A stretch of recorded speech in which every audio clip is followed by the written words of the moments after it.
3 ships, $7 billion each, a main gun with no ammunition, a railgun program that never fired a single shot. That was the official record on the Zumwalt-class destroyer as recently as 2022, and the critics had the numbers to prove it. In May 2026, those same 3 ships were formally designated the United States Navy's first operational hypersonic strike warships. The most consequential surface combatant program in the world. That's the official record now. Something changed, but it wasn't the ships. The ships were exactly what they had always been. What changed was the weapon. And the moment it arrived, a 20-year argument about waste and excess collapsed into a single uncomfortable question. What if the engineers knew something the critics didn't? Here's what nobody spent enough time asking while this program was being dismantled in slow motion. The Zumwalt didn't survive because of politics or contracts or institutional momentum. It survived because 3 engineering decisions made in the early 2000s, each one condemned as excess at the time, turned out to be the exact prerequisites for carrying a weapon that didn't exist when the steel was cut. 3 decisions, each one called a mistake. Each one turned out to be the price of admission. This is the story of how you build for a mission you can't name. Go back to the original vision. The Navy planned to build 32 of these destroyers. Then budget pressure and congressional skepticism began cutting the order, down to 24, then to 7, then to 3. As the fleet contracted, the arithmetic turned brutal. Research and development costs designed to spread across 32 hulls now had to be absorbed by a class that would never grow past 3. Construction price per ship crossed $4 billion. Add development overhead, and you're past $7 billion per hull, for a class too small to sustain itself and too few to change the composition of a fleet. But the cost wasn't what finished the argument. The weapons were.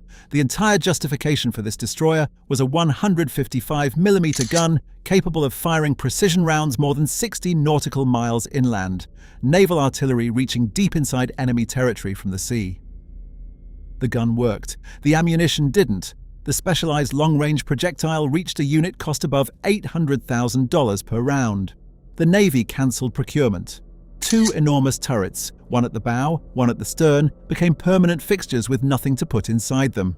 Then the secondary justification died. The electromagnetic railgun, the weapon meant to exploit this ship's massive electrical output to accelerate a projectile to hypersonic speeds using nothing but current, never reached operational maturity.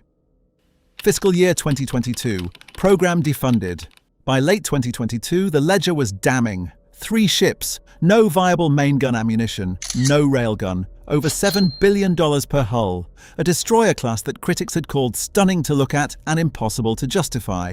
The program existed on institutional inertia.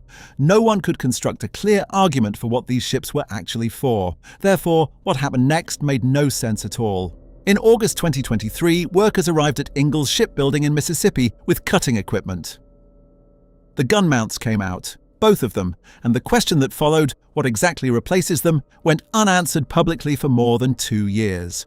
What arrived instead were 4 large-diameter launch tubes installed in the forward hull, completed by November 2025. January 2026 brought post-modifications sea trials. The power plant critics had called wasteful ran without a fault. A minor fire during integration work in April 2026 was contained by the crew without affecting the schedule, and in May, the Navy made it official. The obvious question, why this ship? Why not modify something more numerous? Why not purpose-build a new platform? Doesn't have a simple answer, but it has a specific one. It comes down to 3 decisions made 20 years earlier. The first decision was about power. Every warship generates electricity. The Zumwalt's difference isn't the quantity, it's what the architecture does with it once it exists. On an Arleigh-Burke-class destroyer, 4 gas turbines drive propellers through reduction gears and mechanical drive shafts. The system works. It has moved warships reliably for decades, but it commits almost every watt to propulsion by design. Electrical systems, radar, combat management, communications draw from a separate, smaller source. There's no common surplus pool, no reserve capacity to redirect toward a new sensor or a new weapon. The power envelope of a Burke is effectively locked the day it commissions. The Zumwalt was built on a completely different premise.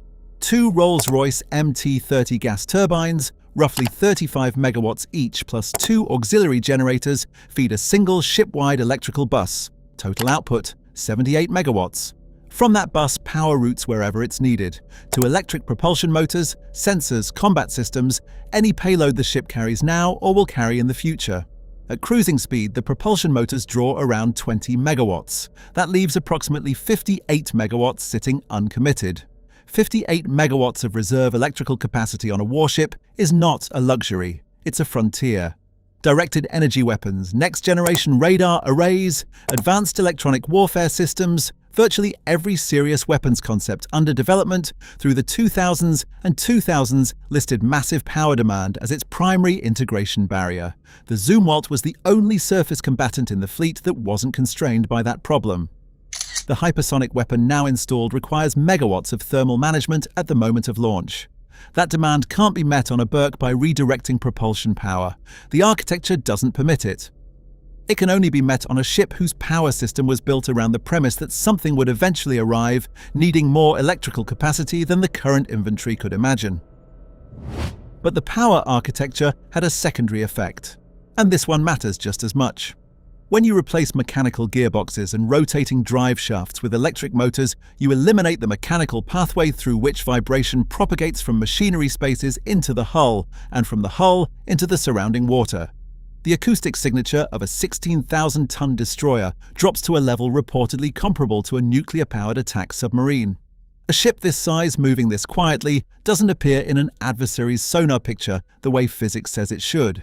It can approach without announcing itself, which is why the second decision, the one that drew the harshest criticism of the three, turns out to be inseparable from the first. Since the era of the dreadnought, warship hulls have followed one consistent rule.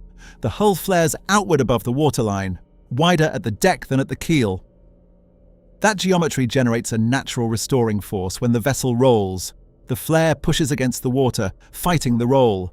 Naval architects have understood and relied on this for over a century. The Zumwalt inverts it. Above the waterline, the sides slope inward.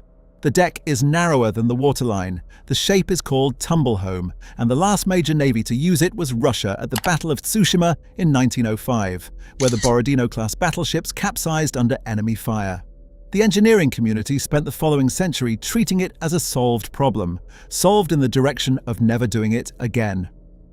When the Navy announced this geometry for a 16,000-ton destroyer, the response was pointed. This is a stability experiment dressed as a warship. Those critics weren't irrational. They were working from incomplete information.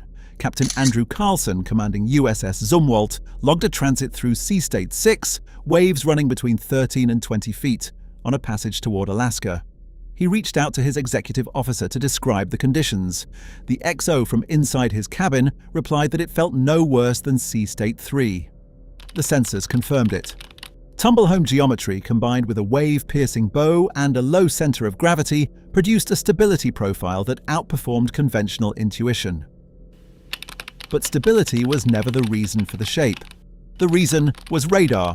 A conventional destroyer presents a complex return to any system searching for it. The masts, the rotating antenna arrays, the angular superstructure, every external surface bounces incoming pulses back toward the source. The Zumwalt carries none of those external features. The superstructure is a single composite shell with every antenna and radar panel mounted flush inside. The inward-sloping hull deflects radar energy downward into the water rather than back toward the transmitter. The result is a ship displacing 16,000 long tons with a radar cross-section, reportedly consistent with a small fishing vessel. That's not a marginal reduction in detectability. That's a categorical change in what the ship looks like to anyone hunting it. And here's why that matters beyond stealth as a concept in the abstract. A hypersonic weapon with a range exceeding 1,500 nautical miles is only useful if the ship carrying it can reach a viable firing position without being detected and targeted first. The radar cross-section of this hull isn't a secondary benefit. It's the prerequisite that makes the weapon operationally meaningful rather than theoretically impressive. But even power and even stealth aren't enough on their own. The third decision is the one that closes the loop, and it's the least dramatic of the three. On an Arleigh Burke, the vertical launch cells sit clustered amidships in two dense groups. Proven, capable, reliable over decades of service. But the layout concentrates blast risk. A catastrophic cell failure can propagate to adjacent cells and adjacent machinery spaces. The geometry is built into the hull, and changing it means a different ship. The Zumwalt's 80 launch cells are distributed around the outer perimeter in groups of 4. A catastrophic failure in any module vents outboard over the water. The ship loses 4 cells, not the ship. Beyond the survivability advantage, the cells themselves are substantially larger than standard VLS, 28 inches wide, over 23 feet deep, rated for canisters approaching 10,000 pounds. Current fleet missiles fit easily, so do missiles that haven't been designed yet. The hypersonic weapon installed aboard uses a cold gas ejection system. Compressed gas pushes the missile clear of the hull before the rocket motor ignites. No exhaust, no flame contacting the deck. This system requires internal tube volume that a standard vertical launch cell simply can't provide.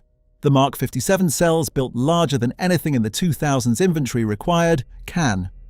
The same cold gas launch concept, incidentally, is used in the Virginia-class submarine's Block 5 payload module, and that parallel is not coincidental. Every launch from the Zumwalt generates operational data that directly reduces risk for the submarine-launched variant of the same weapon. The weapon itself is the conventional prompt strike. A 2-stage solid fuel booster carries the payload to the upper atmosphere. The booster falls away and the common hypersonic glide body continues, riding its own shockwave at speeds above Mach 5. Unlike a ballistic warhead, which follows a predictable arc, the glide body skips across the upper atmosphere, banking and changing heading mid-flight. Every course correction rewrites the intercept calculation for any air defense system tracking it, and by the time that calculation updates, the vehicle has already moved. No operational missile defense system has demonstrated a reliable ability to engage it. Range: over 1,500 nautical miles, 12 rounds per ship, 4 tubes, 3 missiles each, 3 ships, 36 hypersonic missiles, radar signature of a fishing boat, acoustic signature of a submarine, a power grid with substantial headroom remaining even after the new weapon's thermal demands are met, and launch cells dimensioned for weapons that don't exist yet. But the Zumwalt-class isn't the destination, it's the proof of concept for what comes next. The Pentagon has begun early planning for the Trump-class guided missile battleship, a nuclear-powered surface combatant projected to displace upward of 35,000 tons, carrying its own hypersonic strike batteries. Every sortie the Zumwalt-class runs, every round fired, every stealth approach logged, feeds directly into the requirements for that platform. The official designation, Technology Bridge, the ship that spent 20 years without a clear purpose, is now generating the operational evidence base that will shape the next capital ship, which reframes the entire story. There's a version of the Zumwalt that reads as a procurement disaster redeemed by coincidence. The guns failed, the railgun died, the class shrank to 3 hulls, and then a weapon happened to arrive that fit what the ship already possessed. That version is technically accurate and completely misleading. The more accurate version is harder to defend in a budget meeting. The engineers weren't optimizing for any specific weapon. The 78 megawatt grid wasn't sized for conventional prompt strike. It was sized on the premise that something would eventually arrive, needing more electrical capacity than propulsion-committed architectures could spare. The tumble-home hull wasn't shaped to conceal a hypersonic launch platform. It was shaped on the premise that any future high-consequence mission would require the platform to approach without being detected. The Mach 57 cells weren't dimensioned for the CPS warhead.